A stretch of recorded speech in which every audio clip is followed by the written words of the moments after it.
Fiche 3, les gammes mineures. Je vais donc corriger avec vous la première gamme que vous aviez à faire, la gamme de Ré mineur. Je vous rappelle que le ton relatif est celui de Fa majeur. Je vous rappelle que quand on est en mineur, Ré, Mi, Fa, on monte d'une tierce. Quand on est en majeur, on descend Fa, Mi, Ré pour trouver le relatif mineur. En Fa majeur, il y a, on le sait par cœur, un bémol à la clé.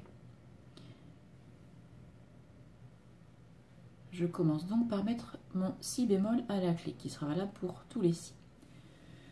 La première gamme mineure, celle que l'on connaît depuis longtemps, il faut juste rajouter une altération dans cette gamme qui correspond à la sensible, donc à l'avant-dernière note, puisque mon oreille occidentale, je vous rappelle, aime bien un demi-ton à la fin d'une gamme. Or, pour l'instant, Do, Ré, c'est un ton. Je ne peux pas toucher au Ré puisque je suis en Ré mineur. Je ne suis pas en Ré bémol ou en Ré dièse, je suis en Ré mineur. Donc, impossible de toucher au Ré. Je vais donc mettre un dièse au Do pour le rapprocher du Ré et avoir mon demi-ton. Voici donc ma gamme avec le Do dièse. J'ai donc un demi-ton Do dièse Ré. Je vous rappelle qu'en mineur, il y a 3 demi-tons. Vous vous rappelez par cœur que les demi-tons naturels sont Mi, Fa et Si, Do. Est-ce que j'ai Mi, Fa? Oui, donc là j'ai un demi-ton, Mi, Fa. Est-ce que j'ai Si, Do? Non, j'ai un Do dièse et en plus je n'ai pas un Si puisqu'il est bémol à la clé. Vous avez le droit de le remettre par précaution pour le voir. Donc mon autre demi-ton, il est ici entre La et Si bémol. Voici donc la gamme de Ré mineur harmonique. Ré, Mi, Fa demi-ton, Sol, La, Si bémol demi-ton, Do dièse Ré pour la sensible. Et donc entre Si bémol et Do dièse, j'ai un ton et demi. Pour t'aider, tu peux regarder sur un clavier que tu dois avoir sur une fiche photocopiée de l'an dernier. Le voici par exemple. Donc Si, Do, un demi-ton.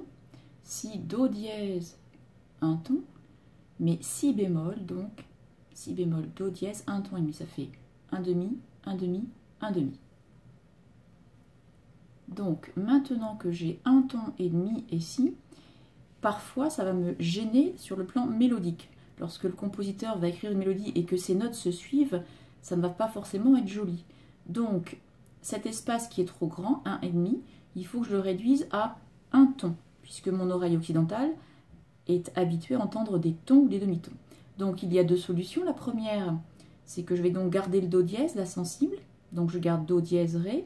Par conséquent, le Si qui est bémol, je vais le rapprocher et le mettre bécard. Si je regarde sur le clavier, ça me fera Si, Do dièse, Si bécard, donc Do dièse, un ton. Première solution. La deuxième solution, c'est de garder le Si bémol et donc de toucher au Do. Il faut donc que je rapproche le Do du Si bémol. Pour rapprocher le Do, il faut que j'enlève le dièse, je fais Do bécard et j'aurai Si bémol Do, un ton. Voici donc la correction finale. Donc la gamme mineure harmonique avec le Si bémol qui est à la clé, donc je l'ai écrit de précaution, La sensible. Donc on ne rajoute que le Do dièse, La sensible. Tu rajouteras bien tonique sous le Ré, dominante sous le La et sensible sous le Do dièse. La gamme mélodique ascendante, donc pour combler le trou que j'ai entre Si bémol et Do dièse qui fait un ton et demi, j'ai remonté le Si, je l'ai rapproché du Do. C'est pourquoi on l'appelle la gamme ascendante. Le bémol est devenu bécard, donc il monte. Je n'ai donc plus que deux demi-tons. Et dans la mélodie descendante, j'ai choisi de garder le Si bémol et donc de baisser le Do. J'ai donc un Do bécard de précaution. Si je ne mets rien, rappelez-vous, cette gamme-là est bonne.